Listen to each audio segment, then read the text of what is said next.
Hola, ¿cómo están? Seguimos nosotros hoy con la clase de Derecho de Autor en la Comunicación Audiovisual, recordando primero que nosotros habíamos hablado en la clase anterior de los derechos de autor y que esta vez le decía la Ley de Derechos de Autor de 2012, a diferencia de la de 1994, incluye los derechos conexos al mismo tiempo. Les recuerdo, por ejemplo, o les destaco, por ejemplo, que en 1994 la parte que tenía que ver con los derechos conexos nunca llegó a ser, como les diría, puesta en acción, ejecutada, ya que solo la parte de derechos de autor conlleva mucho material. Pero esta vez, en esta ley de octubre de 2012, las cosas cambiaron y se mezclaron ambas al mismo tiempo, como veremos más adelante.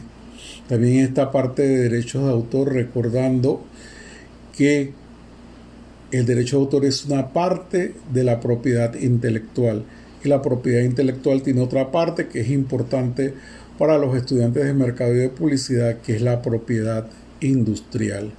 Entonces, concluimos que la propiedad intelectual se divide en propiedad industrial, que tiene que ver con patentes, fórmulas, y también se divide en derechos de autor, que tiene que ver obras literarias, planos, dibujos, fotografías, videos, que es la parte más importante para ustedes.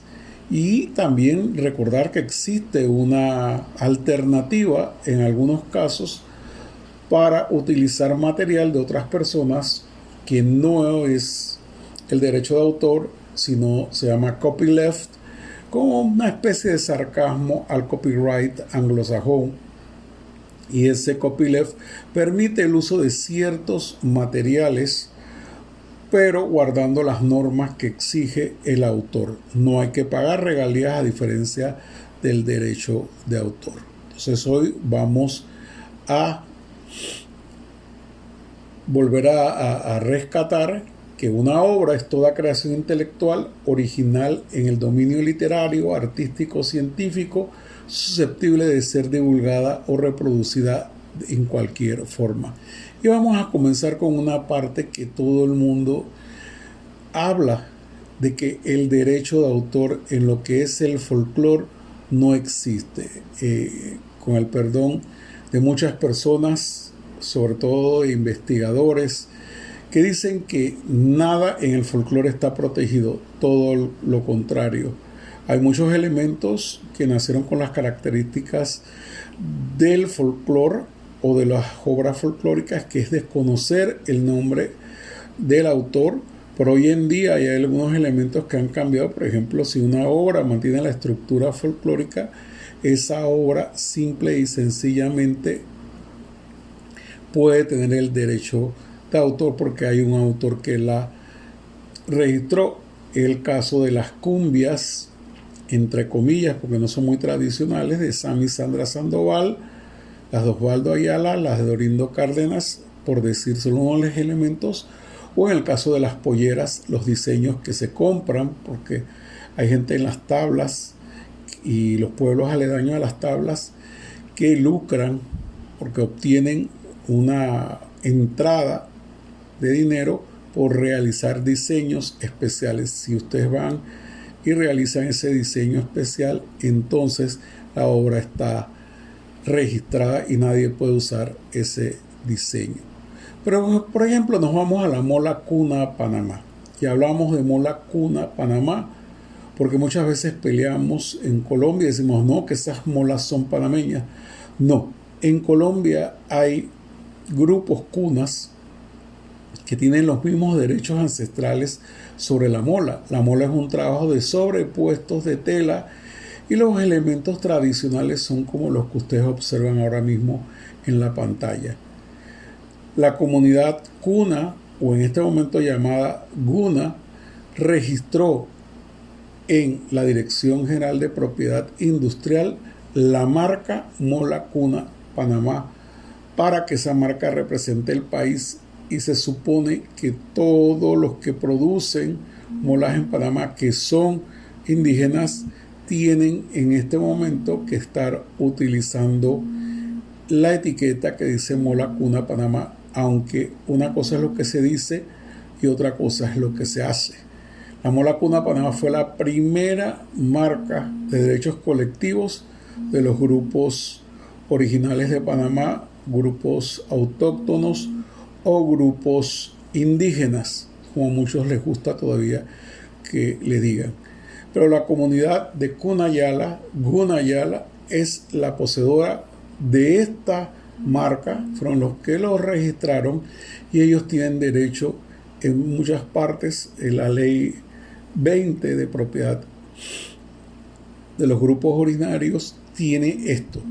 Entonces, hace unos meses, para ser honestos, esto salió en mayo del 19, imagínense, un año atrás, que dice: los pueblos gunas de Panamá y Colombia rechazaron el uso y comercialización de la mola guna por parte de la empresa deportiva Nike. Esto fue un problema que fue a nivel de lo que es el caso, por ejemplo, de la mola panameña y la mola colombiana.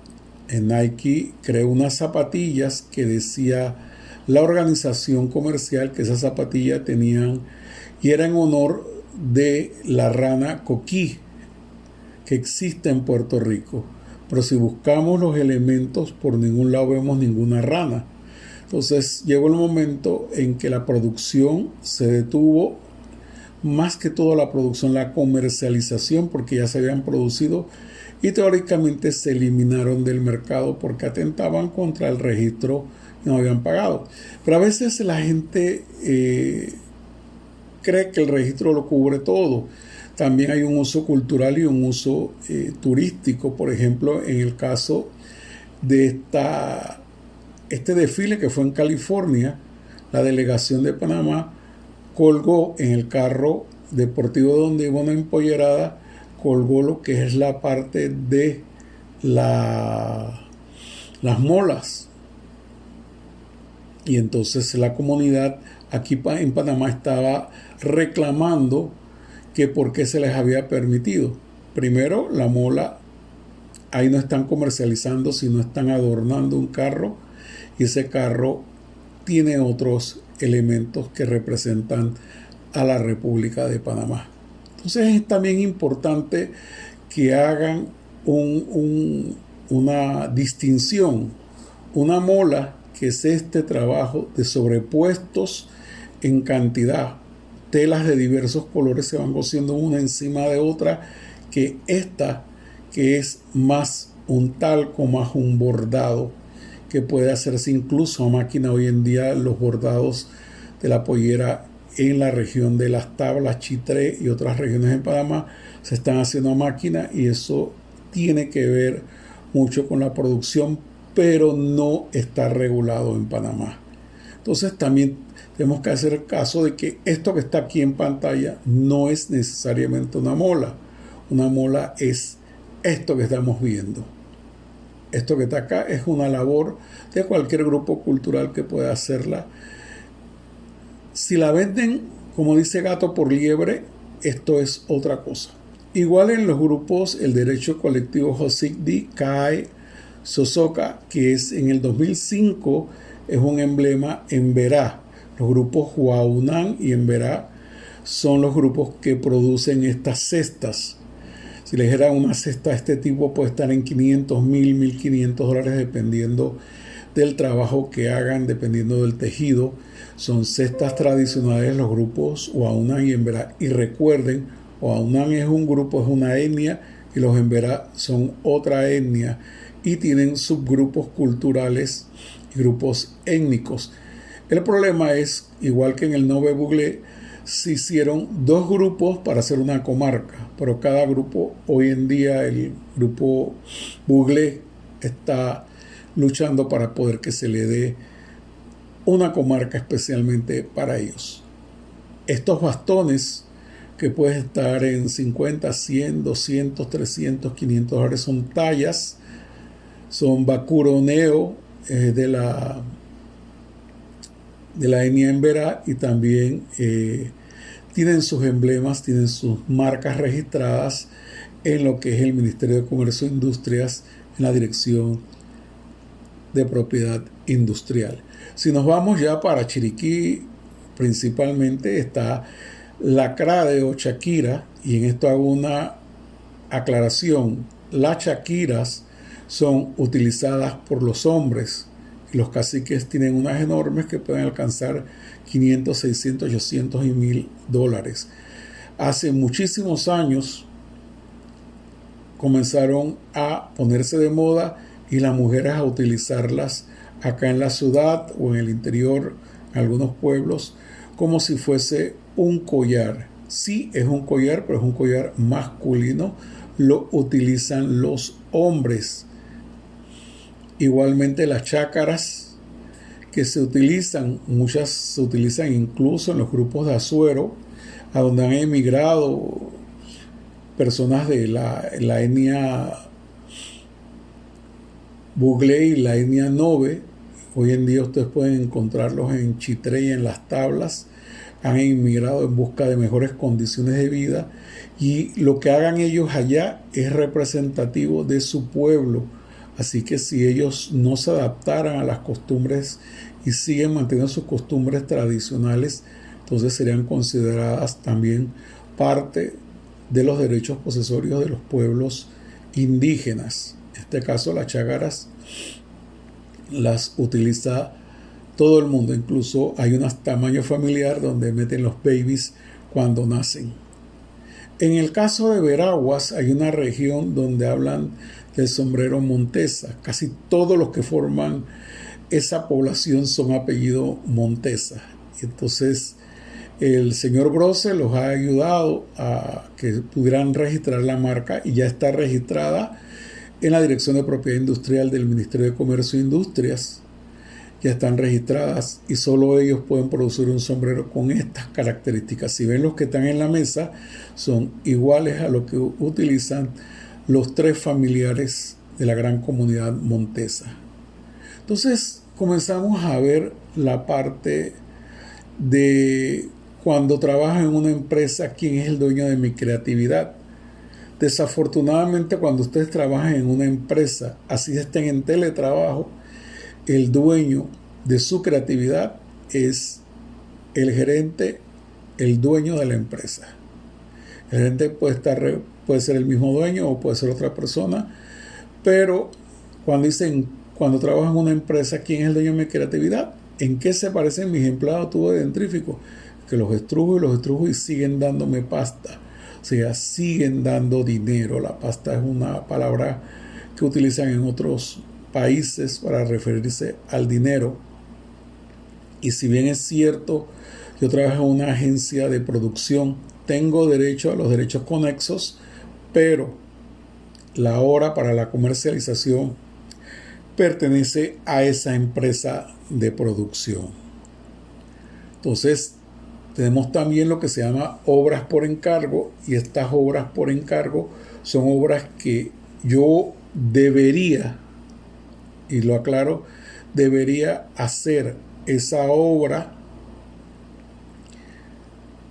que alguien me encargó, debería hacer un contrato, debería firmar un contrato para establecer cuáles son los parámetros. Entonces, las obras por encargo, yo le digo a X persona, quiero que me pintes un cuadro de la Facultad de Comunicación Social en sus 36 años. Quiero hacer una exaltación porque lo voy a colgar en la biblioteca de la universidad. Esa persona me da la obra, yo le pago, pero su comercialización la pierde. Él no puede hacer otra obra que sea igual. Él o ella no pueden hacer otra obra que sea igual porque el derecho de autor lo tengo yo en la calidad de comercializador, de dueño de la obra que encargué a un artista que la hiciera. En esas obras por encargo tampoco puede negarse el derecho de que el autor, el nombre del que pintó la obra, aparezca, y eso lo vamos a ver más adelante. Sí es importante y súper importante que ustedes firmen un contrato. no puede existir la parte de que hago una obra por encargo y no firmo un contrato porque después vienen los problemas. La obra tenía que tener este tamaño y ustedes le entregan una obra más chica.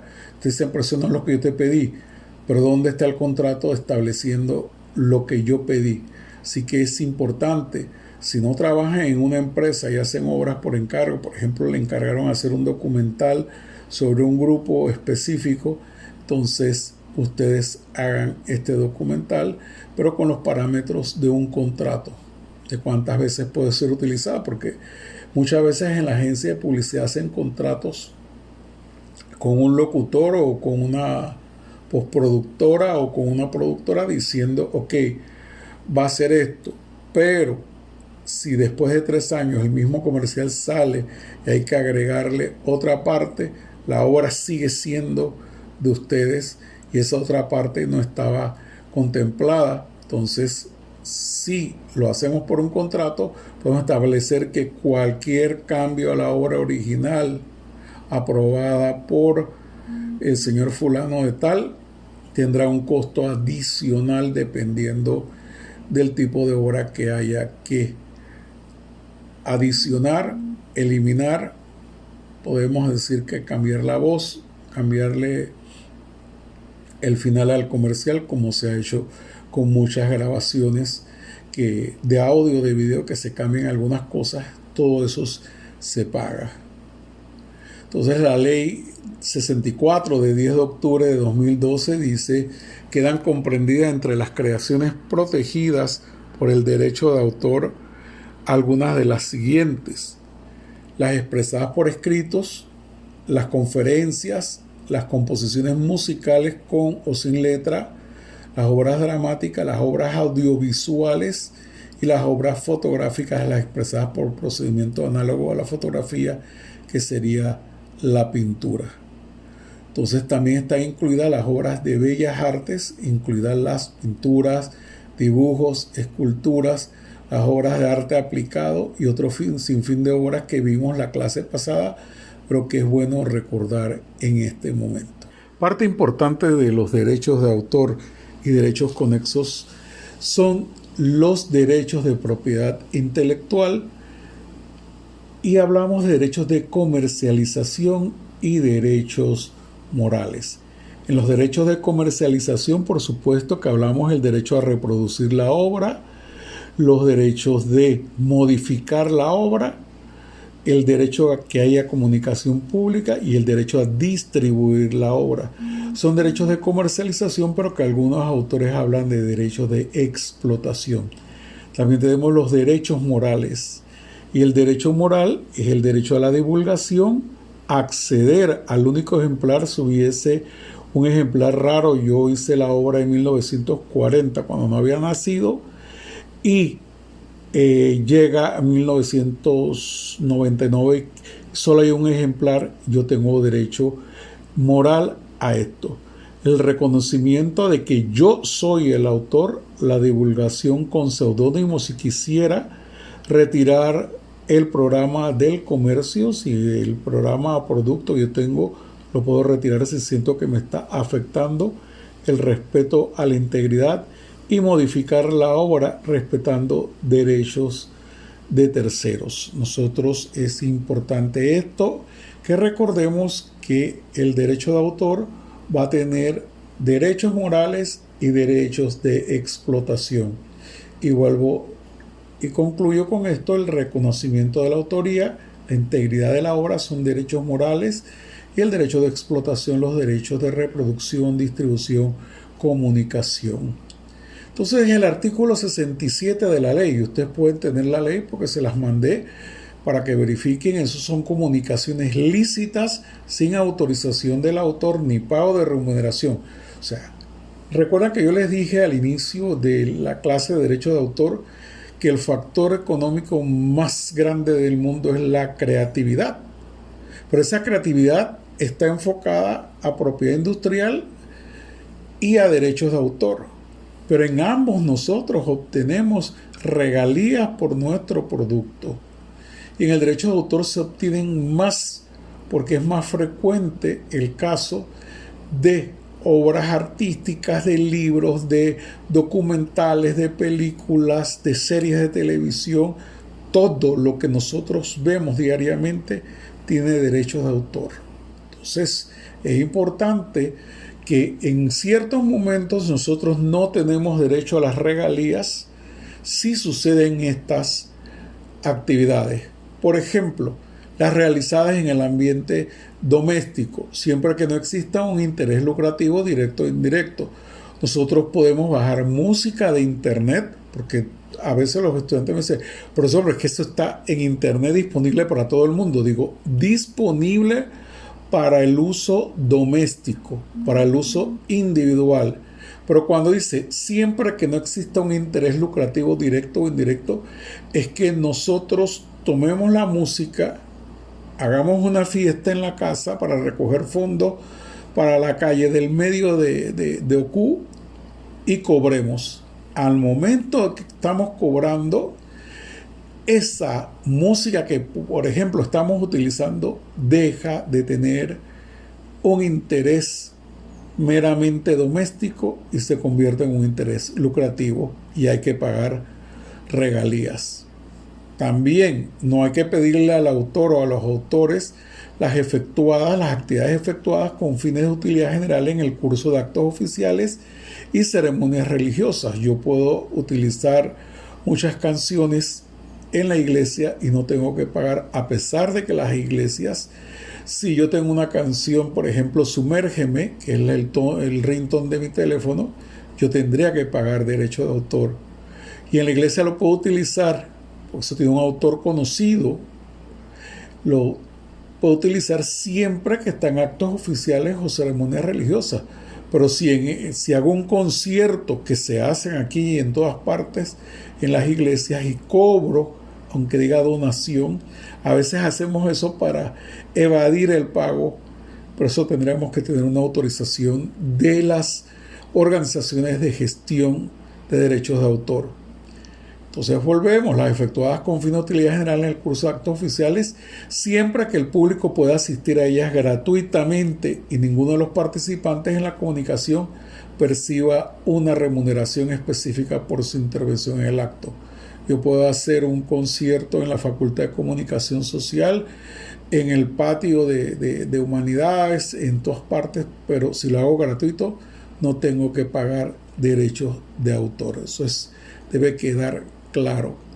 También es necesario recordar que las actividades verificadas en el curso de actividades es una institución de enseñanza con fines exclusivamente didácticos. Esto que yo estoy haciendo, si ustedes ven, hay imágenes del internet, pero son imágenes que yo utilizo porque son para fines didácticos por el personal y los estudiantes de la institución. A la hora de ustedes de sustentar sus trabajos, también lo pueden utilizar siempre que sea con fines didácticos. No van a cobrar por la entrada ni ningún fin indirecto o directo, y el público está compuesto exclusivamente por el personal y estudiantes de la institución o padres, representantes o tutores de los estudiantes.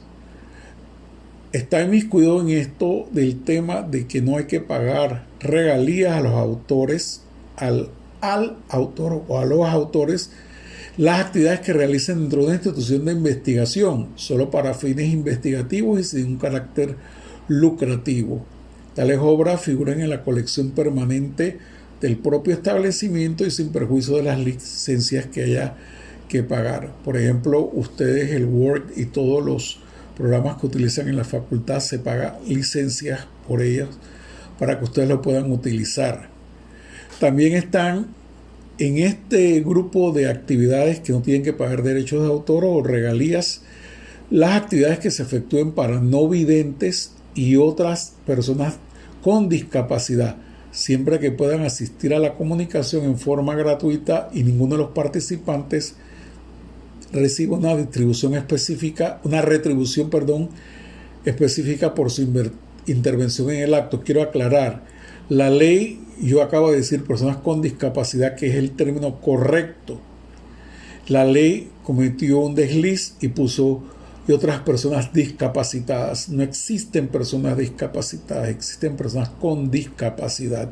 Quiero que eso quede claro porque cuesta trabajo. Si el espacio físico cuesta trabajo separarlo al panameño del panameño, imagínense en este caso tratar de decir todo el mundo se ha referido a los discapacitados a través de los tiempos, pero lo correcto es personas con discapacidad.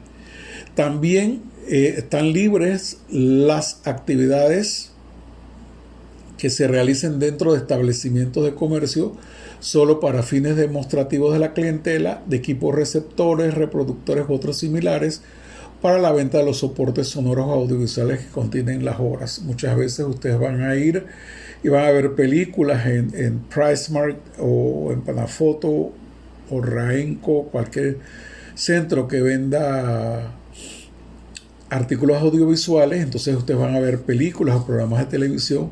No hay necesidad de pagar regalías porque las están utilizando dentro y con fines exclusivamente de comercialización, pero en un elemento.